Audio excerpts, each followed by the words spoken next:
जादुई कहानियाँ देखने के लिए हमारे चैनल को सब्सक्राइब करें और बेल आइकन जरूर दबाएं। एक गांव में सोनिका नाम की लड़की रहती थी। सोनिका के पैदा होते ही उसकी माँ का स्वर्गवास हो गया था और घर के सभी लोग उसकी माँ के स्वर्गवास का कारण उसे ही मानते थे और उससे बहुत बुरा व्यवहार करते थे। और जब सोनिका के पिता ने दूसरी शादी कर ली तो सोनिका के दुख और भी बढ़ गए थे। सोनिका का सौतेला भाई और सौतेली बहन दोनों स्कूल जाया करते थे और सोनिका जैसे जैसे बड़ी होने लगी उसकी सौतेली माँ उससे घर का सारा काम करवाने लगी थी और उसे स्कूल भी नहीं भेजा जाता था। सोनिका के सौतेले भाई बहन को अच्छे से रखा जाता था, उनकी अच्छे से देखभाल की जाती थी। सोनिका बहुत ज्यादा दुखी रहती थी। एक दिन सोनिका ने अपने पापा से कहा, पापा मैं भी पढ़ना चाहती हूँ। तू क्या करेगी स्कूल जाकर? और तू स्कूल चली जाएगी तो घर का काम कौन करेगा? दोबारा स्कूल जाने की बात मत करना, चल जा जाकर घर का काम कर। सोनिका रोते रोते घर की झाड़ू लगाने लगती है। उस दिन सोनिका खाना भी नहीं खाती और अपनी माँ की तस्वीर के आगे रोने लगती है। माँ देखो ना, पापा मुझे स्कूल भी नहीं जाने देते और पूरे दिन घर का काम करवाते हैं। जब से सौतेली माँ आई है मुझे घर में नौकर की तरह रखा जाता है। मेरा भी स्कूल जाने का मन करता है, दोस्त बनाने का मन करता है, लेकिन पापा है कि कहीं जाने ही नहीं देते। कोई भी सोनिका से खाना खाने के लिए नहीं पूछता और सोनिका भूखे पेट ही सो जाती है। सुबह जब सोनिका सो रही होती है तो उसकी सौतेली माँ की चिल्लाने की आवाज आती है। सोनिका कहाँ मर गई? क्या हुआ? अभी तक उठी नहीं तू? जल्दी से उठ और घर की साफ सफाई कर। कब तक महारानी की तरह सोती रहेगी? उठ रही है या मैं आऊं चप्पल लेके? सोनिका अपनी सौतेली माँ की आवाज सुनकर डर जाती है और जल्दी से हॉल में पहुँच जाती है। क्या हुआ माँ? तूने कल घर की झाड़ू तोड़कर कहाँ फेंक दी? माँ मैंने ऐसा कुछ भी नहीं किया। कामचोर, तुझे झाड़ू न लगाना पड़े इसलिए तूने झाड़ू ही तोड़कर फेंक दी। चल जा, अब जल्दी से नई झाड़ू लेकर आ। सोनिका पास के बाजार जाती है और एक नई झाड़ू खरीद कर ले आती है।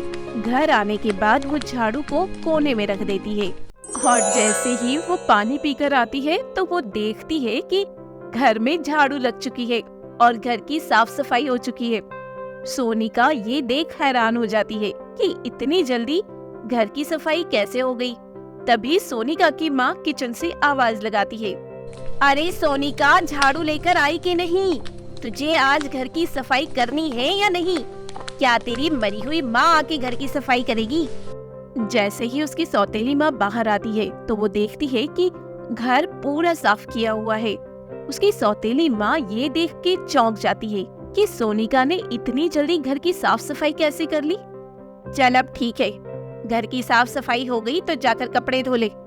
सोनिका कपड़े धोने के लिए बाथरूम में जाती है और वो देखती है कि झाड़ू बाथरूम में पहले से ही पड़ी है और वो झाड़ू लेकर हॉल में रख देती है।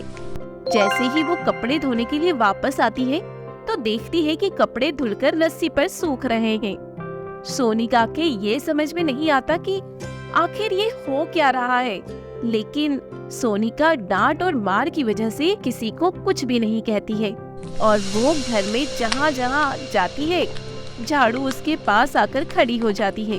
फिर उसे लगने लगता है कि झाड़ू में ही कुछ गड़बड़ है। सोनिका डर के मारे झाड़ू बाहर रखाती है और जैसे ही वो घर में वापस आती है वो देखती है कि झाड़ू उसके घर में ही है। डर की वजह से उसे रात भर नींद नहीं आती है। फिर अचानक उसे आवाज सुनाई देती है। कौन है? ये किसकी आवाज है? फिर उसकी माँ की तस्वीर से आवाज आती है, सोनिका मैं तुम्हारी स्वर्गवासी माँ हूँ, कैसी हो तुम मेरी बेटी? सोनिका अपनी माँ की आवाज सुनकर रोने लग जाती है और अपनी माँ को सारी बातें बताने लगती है। मुझे सब पता है सोनिका, ये झाड़ू जो तुम बाजार से लेकर आई हो उसे मैंने जादुई बना दिया है। अब मैं सब कुछ ठीक कर दूंगी और ये झाड़ू तुम्हारे घर के हर काम में मदद करेगी। अगले ही दिन सोनिका को घर में कुछ भी काम नहीं करना पड़ता था और वो झाड़ू सारे काम अपने आप ही कर देती थी।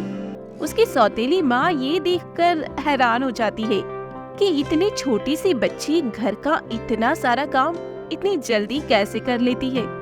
उसे शक होता है कि कुछ तो गड़बड़ है और वो सोनिका पे नजर रखने लगती है। उसी रात को उसकी सौतेली माँ सोनिका को जादुई झाड़ू से बातें करते हुए सुन लेती है। उसे ये समझ में नहीं आता कि वो किससे बातें कर रही है।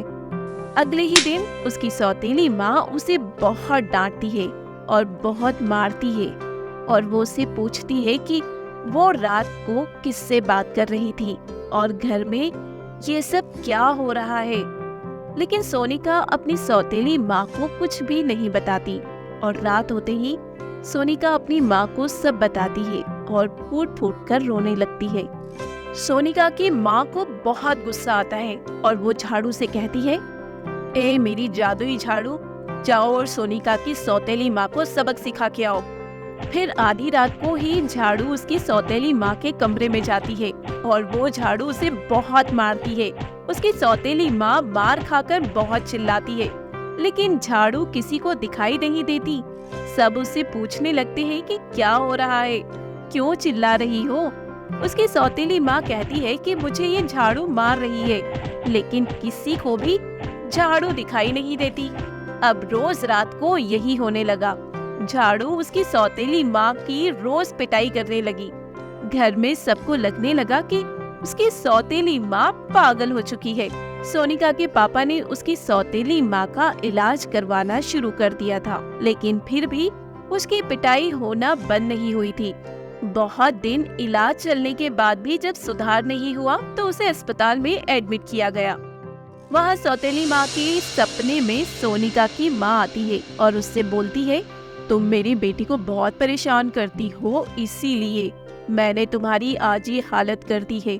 अगर तुम मेरी बेटी से माफी मांगोगी और उससे कभी भी परेशान नहीं करोगी तो मैं तुम्हारा पीछा छोड़ दूंगी और तुम घर वापस आ पाओगी।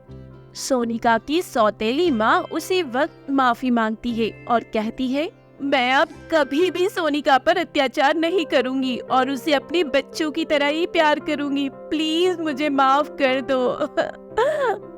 दूसरे दिन सोनिका के पापा को बुलाकर डॉक्टर कहते हैं कि सोनिका की माँ अब ठीक हो चुकी है, आप इसे घर ले जा सकते हैं। सौतेली माँ घर आ जाती है और सोनिका को अपने बच्चों की तरह प्यार करने लगती है। सोनिका ये देखकर बहुत खुश होती है और वो स्कूल भी जाने लगती है। अब वो लोग खुशी खुशी एक परिवार की तरह रहने लगते हैं।